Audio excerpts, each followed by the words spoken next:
For decades, cosmologists built their models of the early universe around a seemingly unshakable truth. 800 million years after the Big Bang, the cosmos existed in a dark ages. This era, spanning from 380,000 years to roughly 1 billion years post-Big Bang, was thought to be a time of stagnation.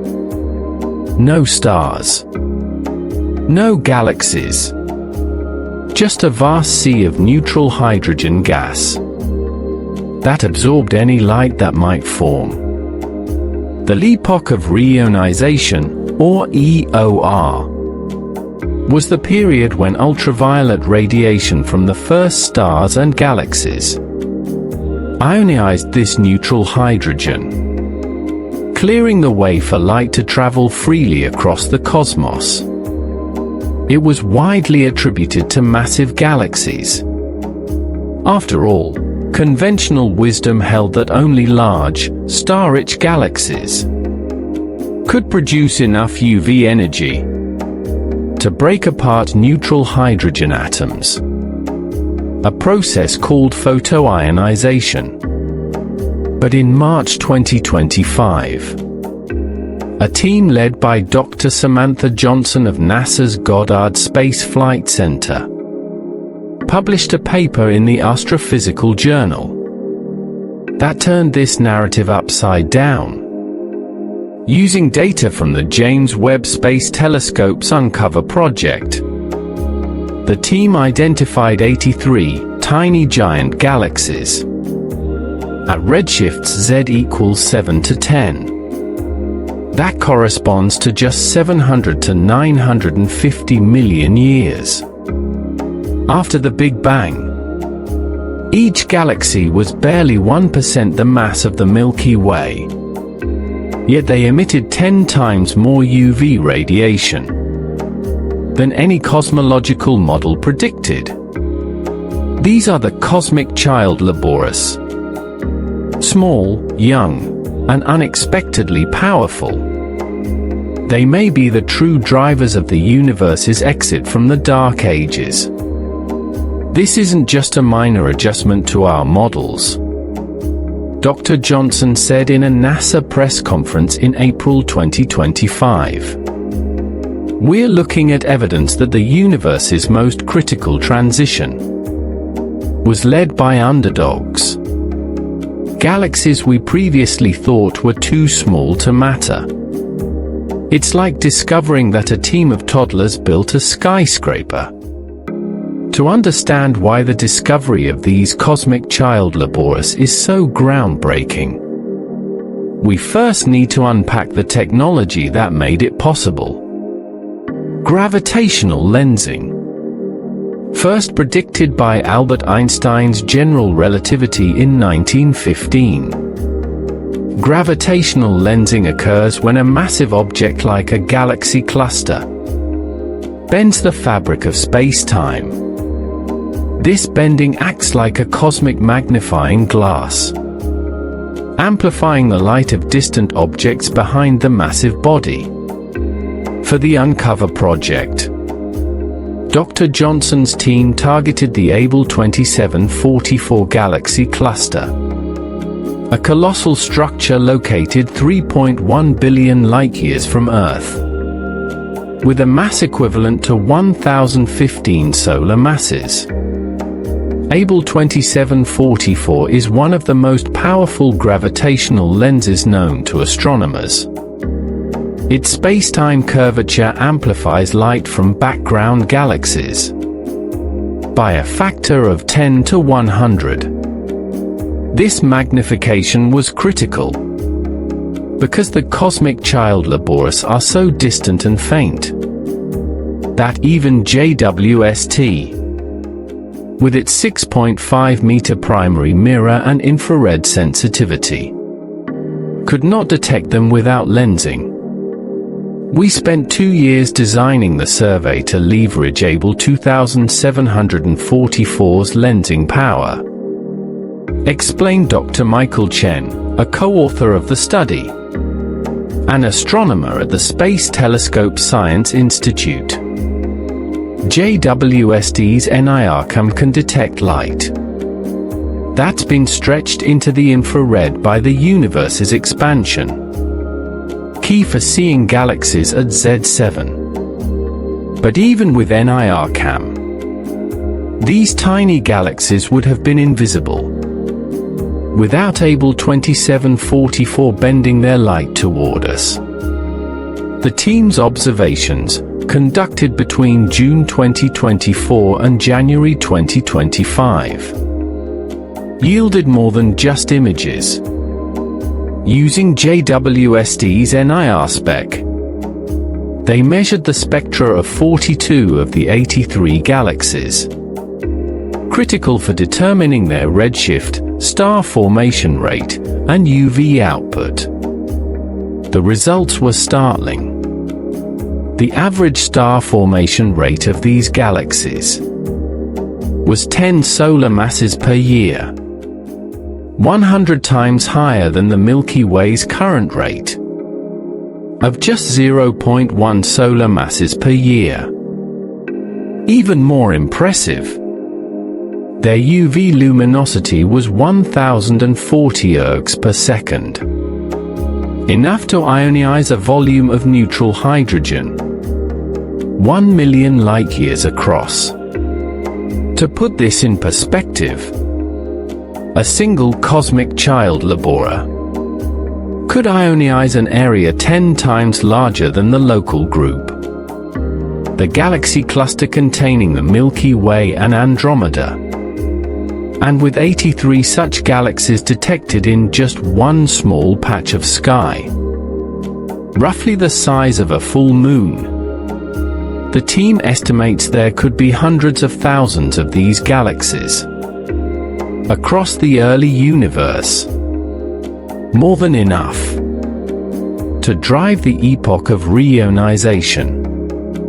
The biggest question raised by the Uncover discovery is simple. How can a galaxy just 1% the mass of the Milky Way produce 10 times more UV radiation than expected? To answer this, we need to dive into the physics of star formation in the early universe. In modern galaxies like the Milky Way, star formation is a slow and inefficient process. Most of the gas in the galaxy is cold and diffuse, and it takes millions of years for gravity to collapse gas clouds into stars. On top of that, feedback processes like supernova explosions and radiation from massive stars push gas away from star-forming regions, slowing the process even further. But the early universe was a very different place. Galaxies at redshift 7 to 10 formed from the very first clumps of dark matter and baryonic matter. These clumps were much denser than the gas in modern galaxies, up to 100 times denser. According to simulations by the illustrious TNG project, this high density meant that gas clouds could collapse into stars much faster than they do today. Imagine a factory where light bulbs are made, said Dr. Elena Rodriguez, a theoretical cosmologist at Princeton University, who was not involved in the Uncover study. In modern galaxies, the factory has slow machines and frequent power outages. But in these early tiny galaxies, the factory is running at full speed.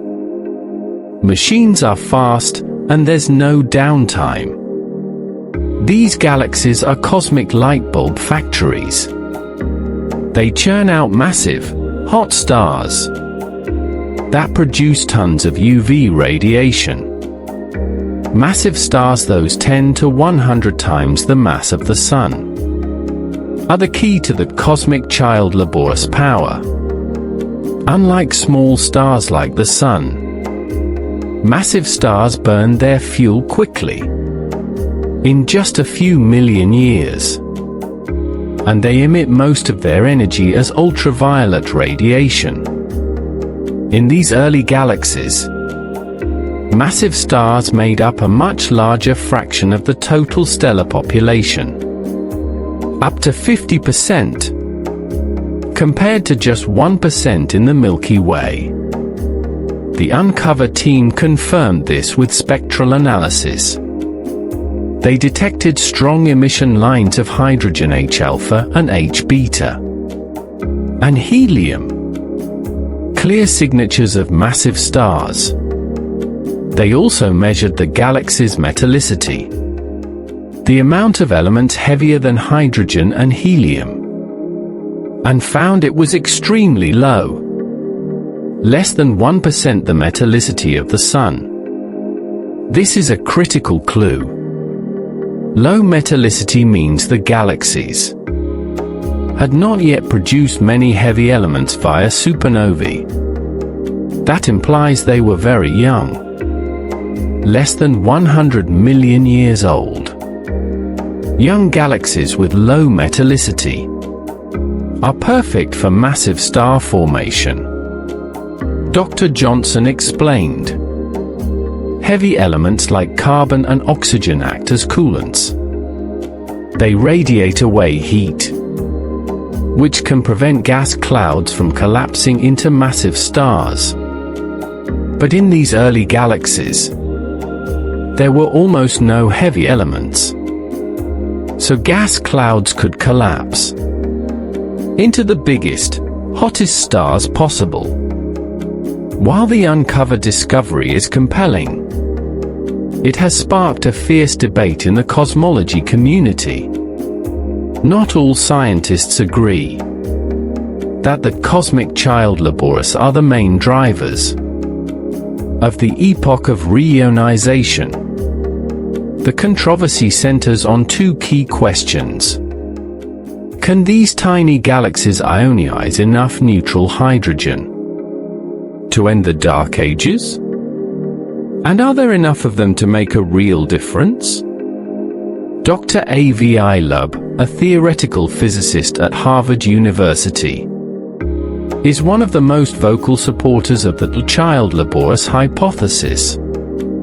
In a 2025 op-ed for Scientific American, he argued that the Uncover data proves beyond a doubt that small galaxies were the workhorses of reionization. He points to simulations by his team at the Harvard-Smithsonian Center for Astrophysics.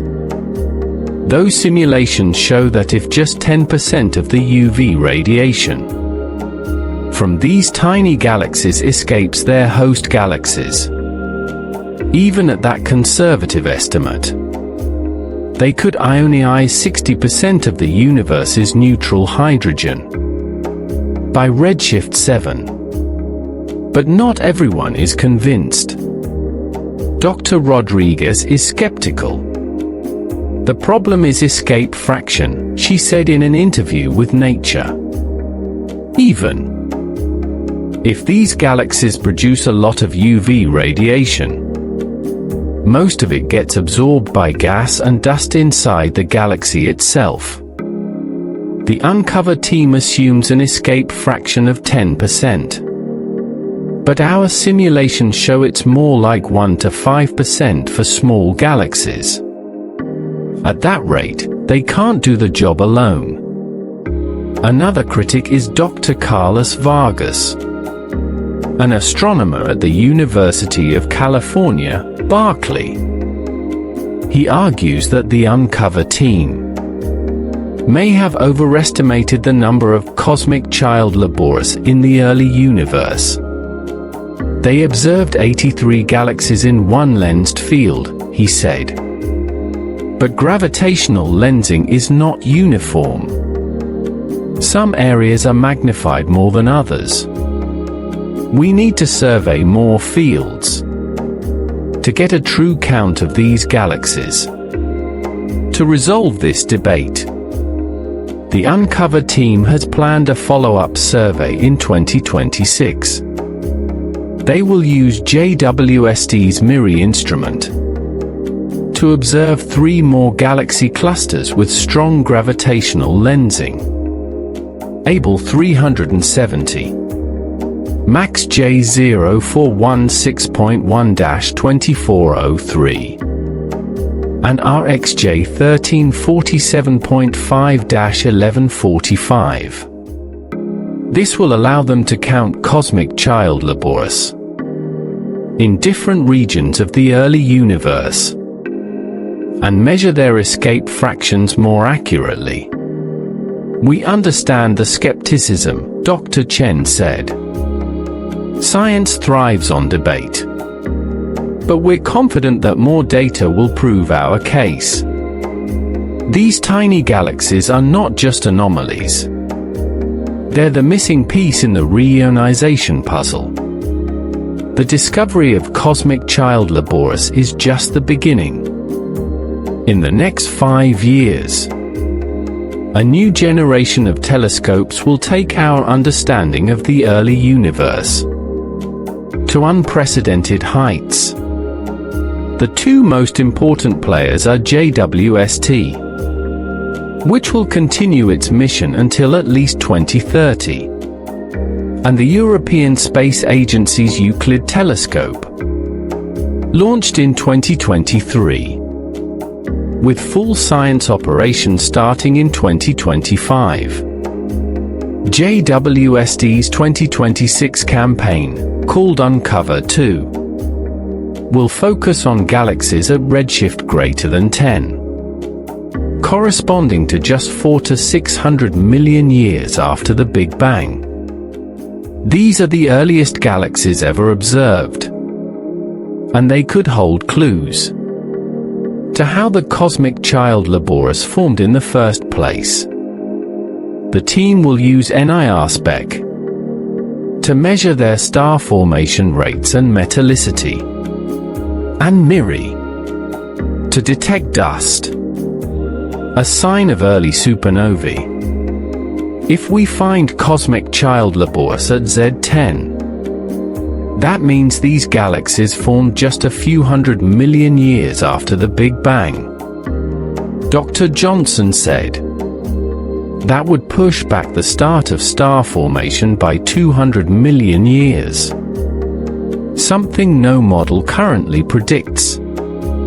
It would mean the universe started making stars much earlier than we thought. Euclid, meanwhile, will conduct a 6-year survey of 15,000 square degrees of the sky, roughly 1/3 of the entire cosmos. Its goal is to map the distribution of dark matter and galaxies from the early universe to today. For the cosmic child Laboris, Euclid will be able to count how many of these galaxies exist at different redshifts. This will help astronomers determine their total contribution to reionization. Euclid will give us the big picture, said Dr. René Lozec, a cosmologist at the University of Toronto and member of the Euclid science team. Uncover saw a few hundred child Laboris in small patches of sky. Euclid will see millions of them across the universe. This will let us calculate exactly how much UV radiation they produced, and whether it was enough to end the Dark Ages. Beyond JWST and Euclid, the Nancy Grace Roman Space Telescope, set to launch in 2027, will use its wide-field camera to study the cosmic child Laboris in even greater detail. Roman's resolution will be comparable to JWST's, but it will cover 100 times more sky, allowing it to find rare objects like child Laboris that JWST might miss. The discovery of cosmic child Laboris is more than just a scientific breakthrough. It's a reminder that the universe is full of surprises. For decades, we assumed that big things, massive galaxies, drive big changes, like reionization.